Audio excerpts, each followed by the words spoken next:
Welcome back to another video. I hope y'all having a great night, morning, evening, whenever y'all reviewing this. I'm looking at this. It's about that time. It's about time to go ahead and start looking into the wish list, or start looking into what college football 26 gonna look like. So I got my idea what the perfect college football game will look like. I already know it's not gonna look like this, but I got some ideas of which they could build on. I'm gonna break them down into segments in no specific order, but I've been playing college football for, I think I done played almost every iteration of college football, NCAA football, you know how we call it. But I done played every iteration of it that I can remember, even back to the original PlayStation days. I don't think I played the 93 version, but I played the ones before that. Like I played 96, 97, all the way up. I'm not even that old. I'm 28, but still. Anyway, I'm getting off topic. I'm gonna break these down into different categories. I'm gonna break it down into gameplay, features, team builder, and dynasty. But we're gonna start with gameplay first. So with gameplay, I want to talk specifically on a couple points. First thing I want to talk about is speed. Obviously, we already know speed plays a big factor in any game. It's supposed to, but for the quarterback position, speed doesn't feel, you don't feel fast.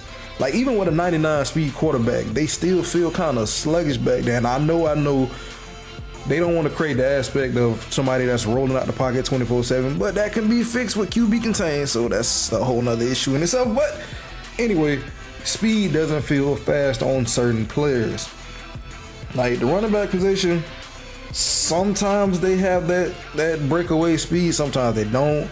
Receivers, they have that little rocket, which obviously means you're gonna outrun everybody. I forgot what it's called. Takeoff. That's what I'm sorry, but that means they're gonna outrun everybody. But it's just sometimes you don't feel fast. Like it just feels like you stuck in mud. Like, and I don't like that feeling. I don't think anybody likes that feeling in a football game. Even unless you like kind of got the injury with wear and tear or anything. We'll get to wear and tear later, because that's. Yeah, matter of fact, I might talk about wear and tear in a whole another video, like with my peoples, because the wear and tear system is horrible. I'm getting off topic again, but speed with quarterbacks, that needs to be fixed, solved, do something, because you have a Lamar Jackson type quarterback and he doesn't play like Lamar. Like the fastest you can get with the quarterback is like when they breaking out the pocket. Like after they actually done got downfield, and even then they still kind of feel slow.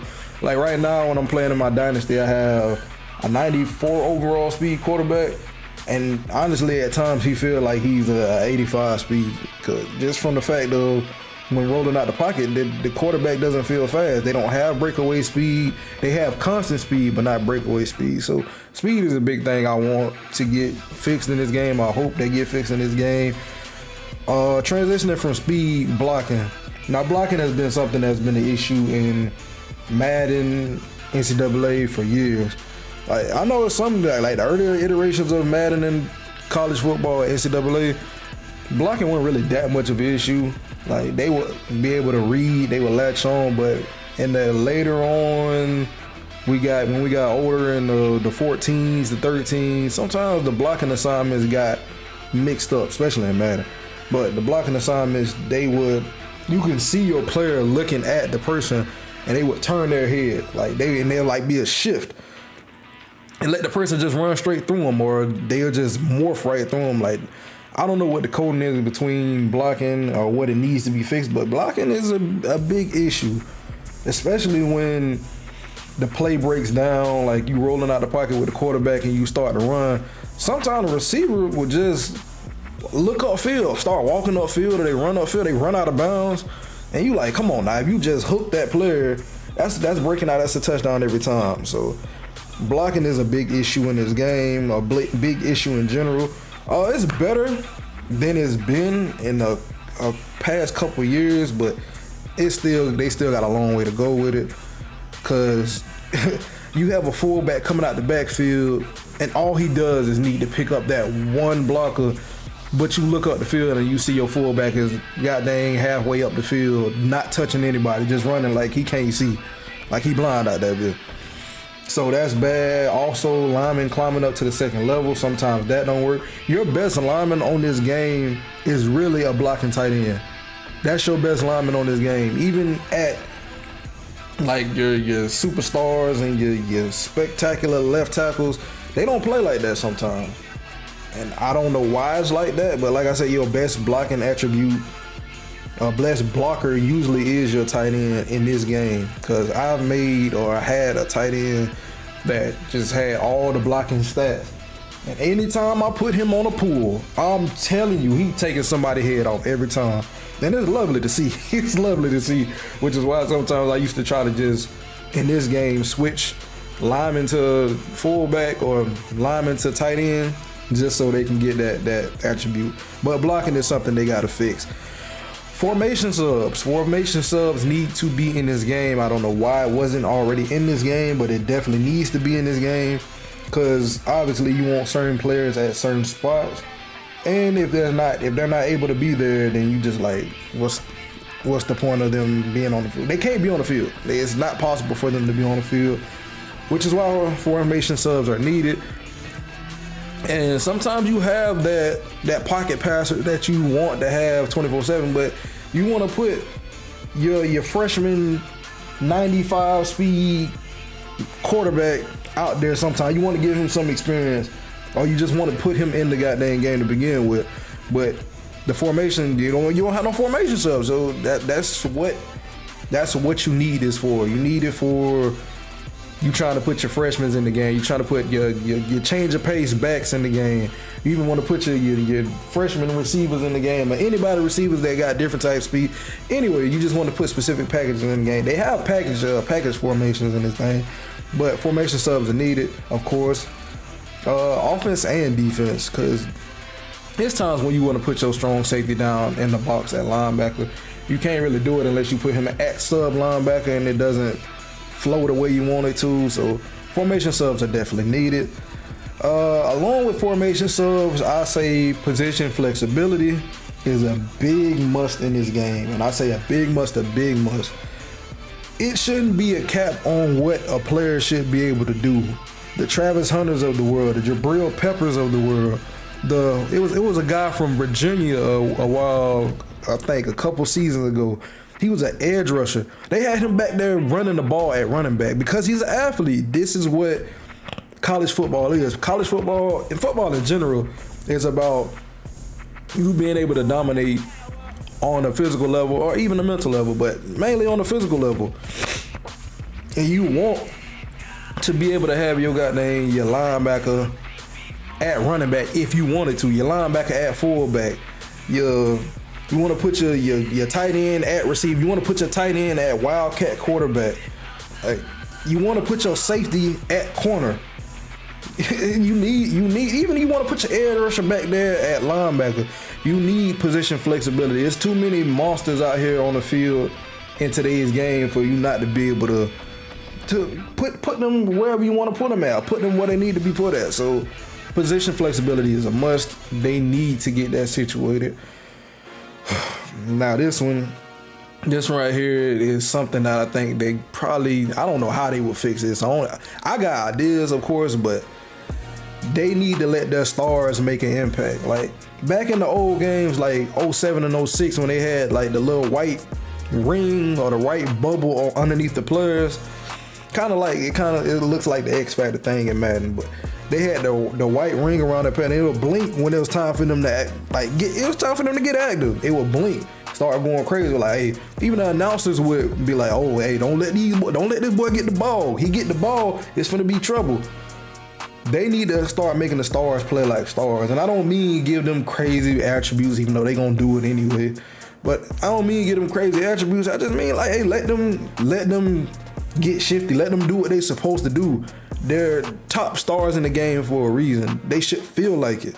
Like even when you have a bad team, your top players should feel a difference of shift between your top players on that team than just your regular players. Like again, to go back to my team builder Dynasty, I have a 84 overall quarterback, and I have a 91 overall running back and linebacker.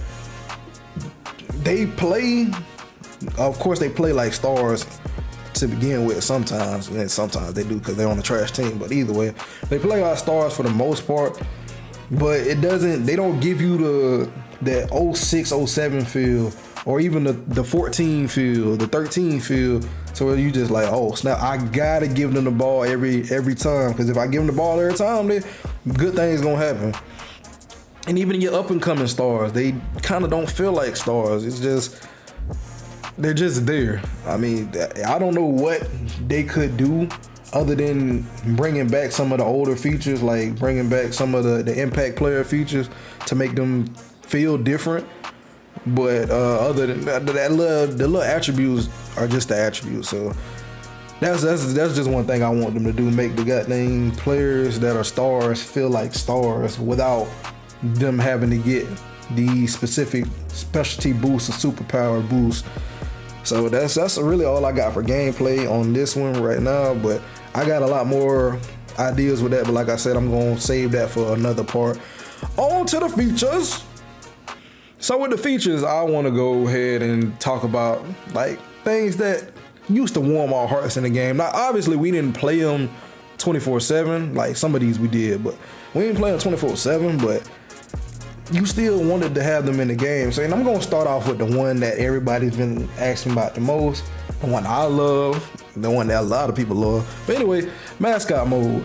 Mascot mode was a goofy, acrobatic, crazy mode.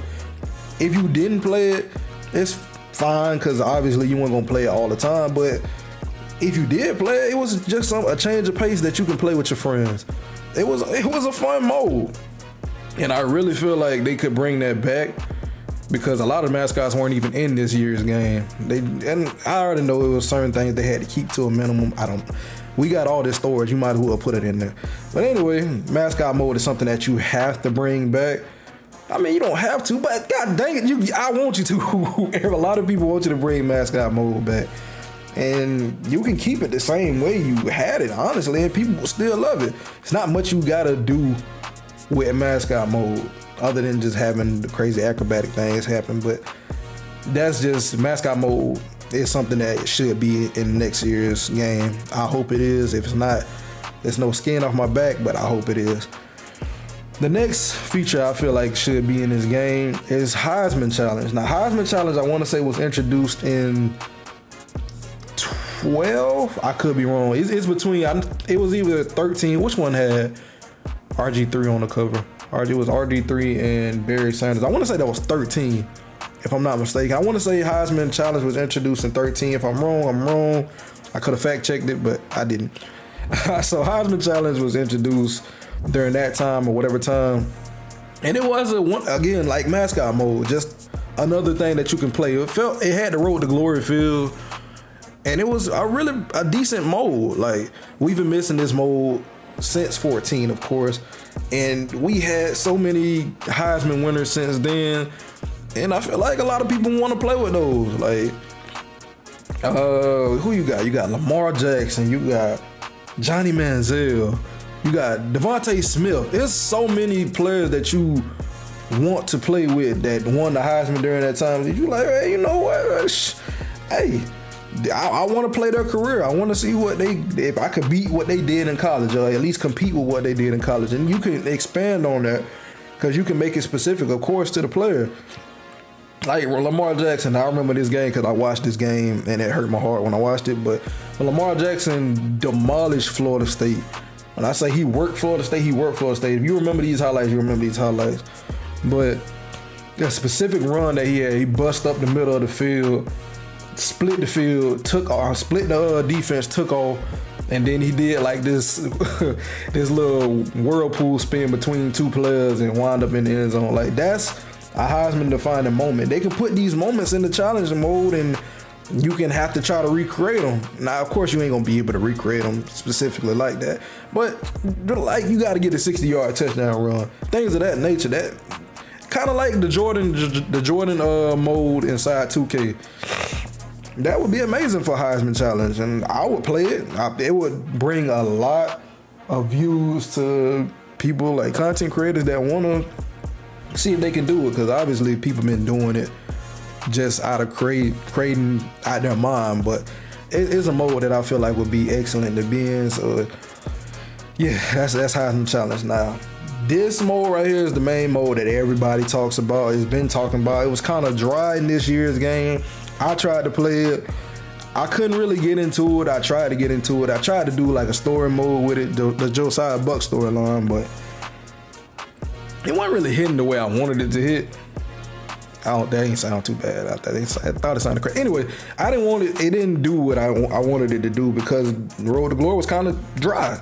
It really was. So the things you can do to fix that, you can add more positions. First off, obviously the main key positions everybody wants to play: quarterback, running back, receiver, cornerback, linebacker, things of that nature. But add the edge rushers back in, man. Add the D tackles in. People, there's multiple positions that people play, man. Add the safeties in. Now, safety was the easiest one to add in. Safety was one of my favorite positions to play on Road to Glory. Running back and safety is one of the, you coming down, laying some junk, that safety position was crazy. Even if you didn't want to play kicker, it's something that you should be able to do.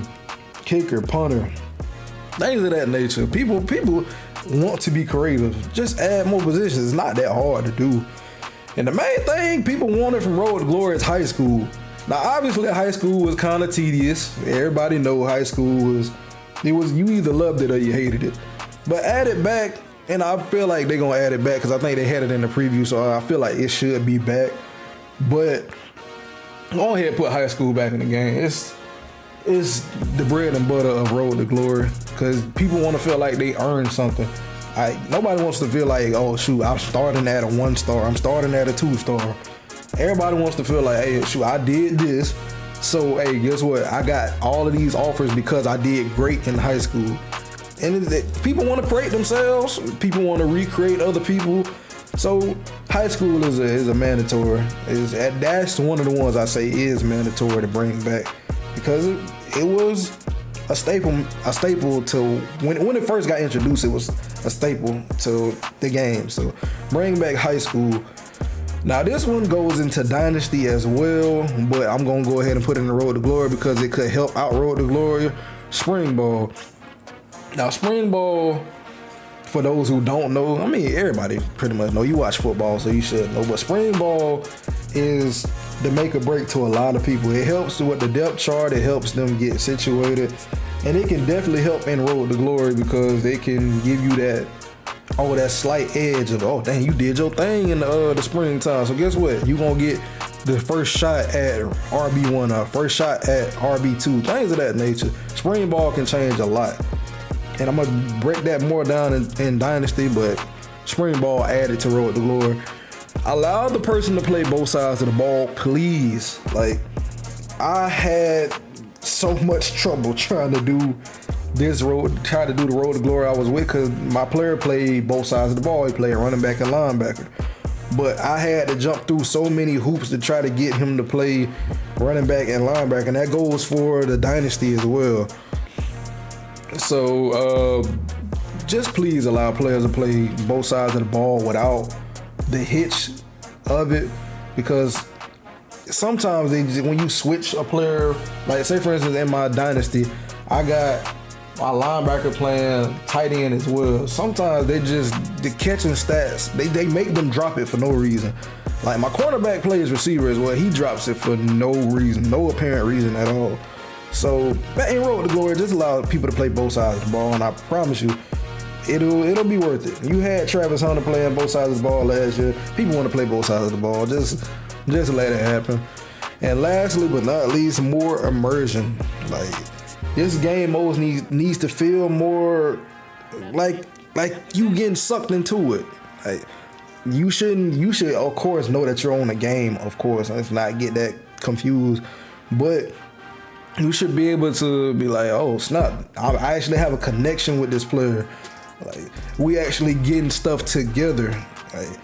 Like let's say for instance with QJB, and he has London Bridges. He's made London Bridges into a whole nother thing. Like London Bridges expands more than just the YouTube channel, because a lot of people know about it.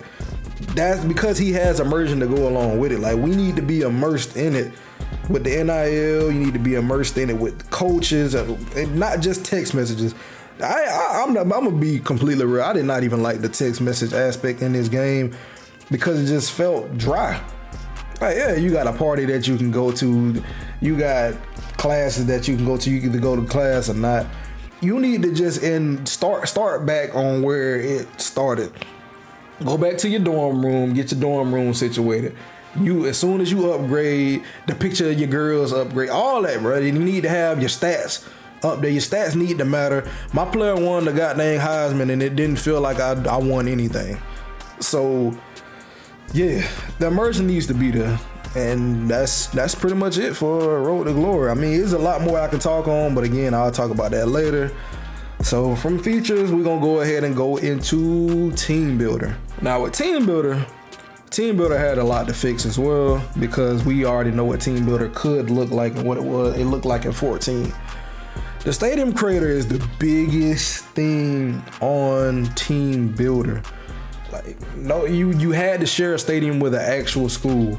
And I don't feel like it would have been bad for them just to put 5 generic, even 3 generic stadiums in last year's game. It would have been fine, because obviously you're gonna be like, dang, I want more customized excuse me, more customizability or I don't know the word, you know what I'm trying to say, more creative control when it came to the stadium. Even if they would have had 3 in there, you still would have been fine with it. But for them to make you choose a stadium that's already here, yeah, that one, it wasn't bad, but it wasn't good. It didn't feel like that was your stadium. It didn't feel like you were playing at somewhere you created, other than the things that you did with it. But there's so much more they can expand on it. And even if they did give us like 5 generic stadiums that you can just expand upon, then that would be fine. And allow that stadium to be built upon as you get better. Like, if you want to start off as a powerhouse and you got this glorious Alabama stadium with Alabama facilities, yeah, you ain't much more you can stack on top of that. But if you starting from the ground up in the middle of Timbuktu, you should be able to build that program up, and everything along with it should be built up. As you become a 5-star program from a 1-star program, you should not still be in a 10,000 max stadium. You should be able to, hey, we're building, everything should build upon itself. I think, who did this a great way? Blitz the League. If you ever played Blitz the League, the game, that's one of my favorite games from back then too. It was very violent though, very violent. But anyway, they did it great, because when you started in that first tier, you were bottom of the barrel. And your facilities, your coaches, everything was bottom of the barrel. But as you rose, your stadium rose with you. Like, that needs to happen in team building. Your stadium needs to rise with you. Your program, your facilities, everything needs to rise. Your goddamn fans can't fit. All your fans can't fit in no 10,000 person stadium.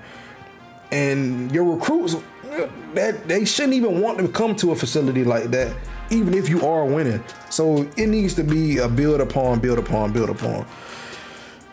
Allow names on the website, please. I had the hardest of times downloading my team and then having to go and change the name of each and every team, because Cupcake all had the same names. Please allow us to change the names on the websites. I don't care what if y'all gotta call, whatever it is, crop out the names that you can use, even the names that, if you can't use Dick, you can't use Dick, even if that's somebody's last name.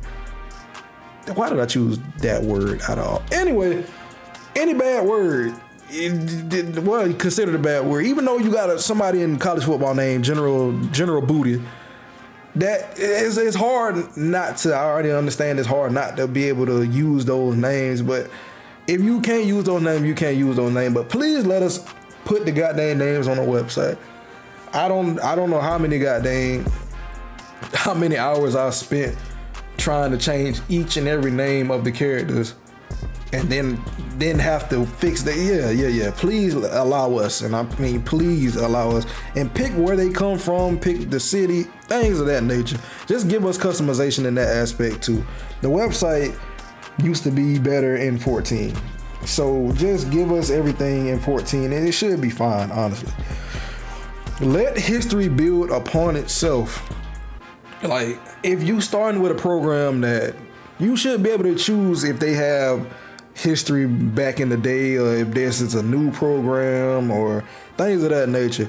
Because when you start the program, of course, it doesn't have any records. So let that season be your standpoint. So if your quarterback throws for 1,000 yards in the first season, which is trash, by the way, but throws for 1,000 yards in the first season, and then next season your freshman quarterback throws for 1,500 yards, which is trash again, but 1,500 yards, let that be an accomplishment for your team. Like, hey, he just, in 2022, this was your top quarterback. In 2023, this was your top quarterback. Let history build upon itself. That goes for Dynasty as well. But history should build upon itself with your school. Like, your school should be like, oh, snap. This school has this amount of players that went into the draft. You don't know any of these things. Like, things don't stack upon themselves. You can't really go back and see what your team did, how good your team actually was. It doesn't feel like you really creating anything. You just going back and forth between, oh, is this team this, or is this team good? The things of that. Like I said, just let history build upon itself. And the main thing is immersion. And I know that's one of the words that's going to keep getting used throughout college football in general, but let it have an immersive feel. It should feel like you're going through war with this team. Like, if you starting off with a trash team, even if you starting off with a great team, it should feel like you have a connection to this team, not just because you created this team, but because you have some foundation to build with. The game again should be able to suck you in and show you that, hey, we can make you fall in love. That's all I'm gonna say. I don't know how much I want to expand on that, but how much I can expand on that, because it seems like I'm losing my train of thought. But that's what I got for team building. So I'm gonna go ahead and go into my most anticipated one, which is Dynasty. Now with Dynasty, my first thing with Dynasty, and again, this is out of order, so don't attack me in the comments. My first thing with Dynasty is we need the freaks to come back. And I know that sounds crazy, but we need freaks. There's too many players out here that you done had that are just genetically gifted. Even the ones that weren't genetically gifted, they were freaks.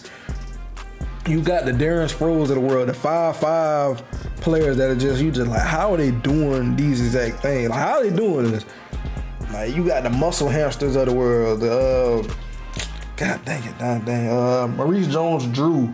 And then you got the monsters, like, again, Jadeveon Clowney. You got DK Metcalf. Let the freaks be freaks. We need the 6'7" receiver, the 6'7" tight end, the goddamn 6'8" linebacker. We need some freaks to come out, because the freaks in this game don't feel like freaks only other than the 99 speed, which we have to stop giving 99 speed to every goddamn. It shouldn't be 99 speed. Should not be in every goddamn recruiting class. Let's get that situated now. 99 speed should be reserved for the top tier athletes. Top tier. Now, honestly, you got some players that go to lower class schools that are pretty fast as well.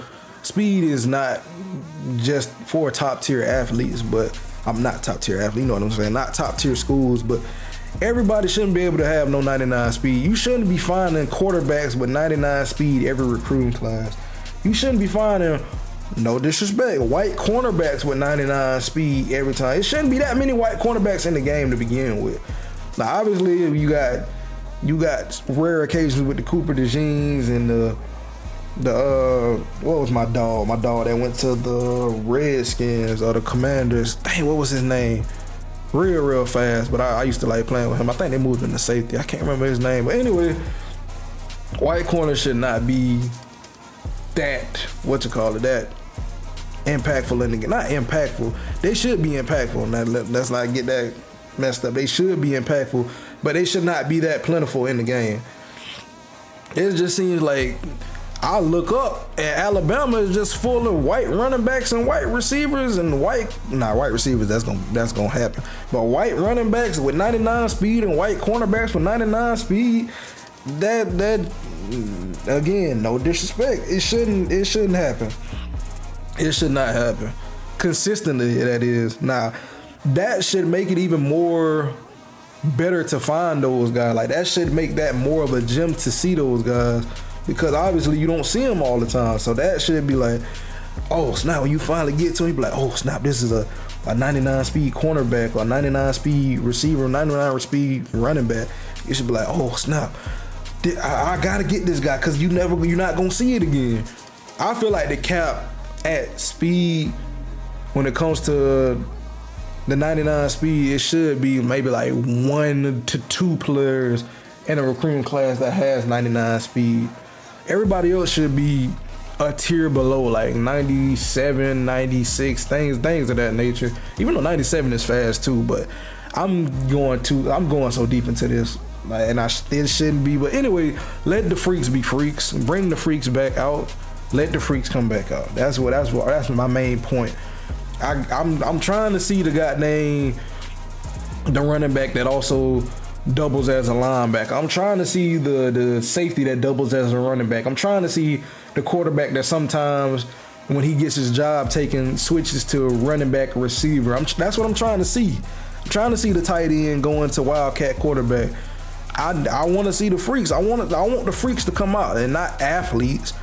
They are athletes, but not the athletes that you have to switch over to that position, but they actually play receiver and let them be. Oh, let me see my receiver play cornerback consistently.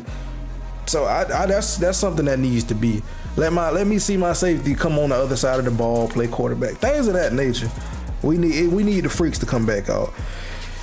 On to the next one is trophy case. Now, this game does not do a good job at showing you what you won, what your players won, your history of your school. It does not do a good job at that. So we need to bring the trophy case back, because if I win 3 championships in a row, I want to know when and who I won my 3 championships with. If I switch from FIU to Alabama, I want to know that I won a championship at FIU, switched over to Alabama and won another championship with them. The trophy case needs to be a thing. It needs to be on your profile. That's something that needs to be a thing. Spring game is, again, I talked about it in Road to Glory, but it needs to be there because it's going to help you out with your players that's coming in. Will you choose to let your walk-on quarterback that's a 65 overall start it off, or will you let your 60 overall freshman quarterback that's coming in start this thing off? And I feel like the spring game would help that. The spring game should be that attribute boost that says if your freshman quarterback goes out there and throws like 280 yards, 3 touchdowns, but your walk-on quarterback from last year came out and did 150 for a touchdown or something like that. Whoever did the best in that game should get an attribute boost. They should get your overall boosted. You're like, okay, well, this is gonna make it a little bit more tougher for me. It shouldn't just be oh well, he's better than him type of situation. You should, hey, I gotta make a decision. This gonna help me make my decision. Like, if you got your running back that doesn't have any type of speed to him, but he's your senior, are you gonna choose to play your freshman because your freshman had a breakout spring game, or he went crazy in the spring? Or will you let your senior go crazy in the spring so that he can cap off his good senior year? It needs to be some type of way to have that associated in there. And I feel like the spring game would be perfect to do that with. So please bring the spring game back out. The transfer portal was dry. When I say dry, I mean dry. Of course, you can it's a specific way, and I ain't gonna go into it, but it's a way that you can get anybody out of transfer portal that you want. But It needs to be more players in the transfer portal. You have players that done switch teams about 5 to 6 times in real life. And it seems like in the transfer portal, you get locked out of everybody. Like, if you're a small school, you won't even got, it's teams that won't even consider you. When in real life, you got D1 athletes that done switch schools and they go down to Arkansas State. It happens. Well, you shouldn't be able to get locked out of a player just because of the school you are. Some of those players go down to the smaller programs. It happens. So they need to fix the transfer portal to actually fit real life. Like, some people want to come to a school just because of they know they're not gonna get that much playing time. Just because they feel like the smaller school is there, they got a better chance. So fix the transfer portal, please. That's not that hard to do. I don't think it is, but add more players to it. That's the main thing. Mel Kiper's big board, I feel like that should be in the game, somewhere in the game. Because during the season, your team could go crazy. Your team could be doing good and your players doing real good. And even if they don't get drafted, you kind of want to see where their talent levels out between the top talent in the NCAA. I want to know if my quarterback that's an 85 overall, a senior, where is he on Mel Kiper's big board? Is it a possibility that I can get him boosted up so that he can get drafted at a higher pace, so I can get me a better quarterback to come in because they see, oh snap, the smaller school can get kids drafted still. So I want that to be in the game. It's not something that's huge, of course, but it's just like another like quality of life feature that you could put into the game that'll have people like, hey, you know what? I appreciate y'all putting that in there. So Mel Kiper's big board, and of course you can expand on that as much as you want to, but I feel like Mel Kiper's big board should be in the game. Improve recruiting system. Now this one is subjective to whatever you like the recruiting system to look like, but I feel like there's a lot of things they should improve on. It's not too much, but it's things that they should improve on. Like, the deal breaker system needs to be a little bit tweaked because certain times their deal breakers don't make sense. That's for one. And for two, I feel like a player's deal breaker changes every season. Like, say for instance, a player's mom gets sick. Of course, if they're in Texas and their mom is from Florida, they would want to move closer to home. So your closer to home grade should go down for them because they want to move back home to help their mom out. Things of that nature. Like, the deal breaker system should be more impactful because once you have a player, there's no guarantee that you're going to keep this player. Everybody knows that.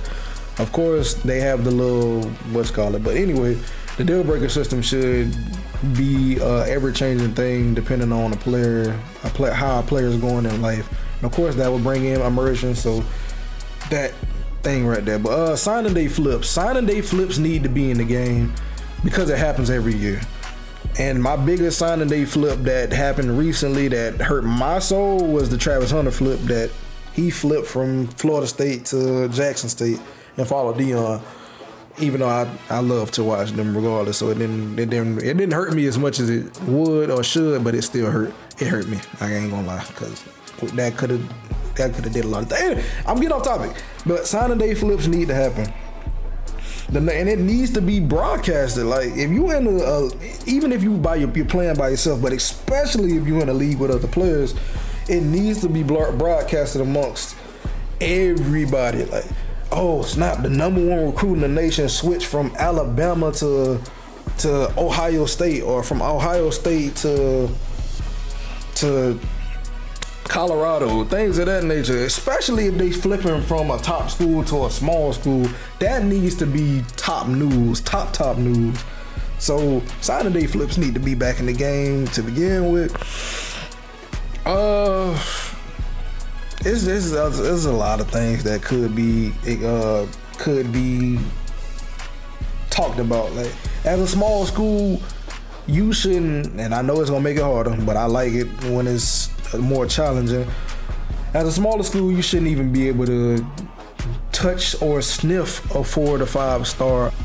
But yeah, you shouldn't be able to touch a 5 to 4 star player. I don't understand why it's in the game. Like, I understand that you gonna be able to get 4-star players regardless, but when you first starting out, you shouldn't even be able to, like I say, sniff a 4-star or a 5-star player, because ain't no way they want to come to your school.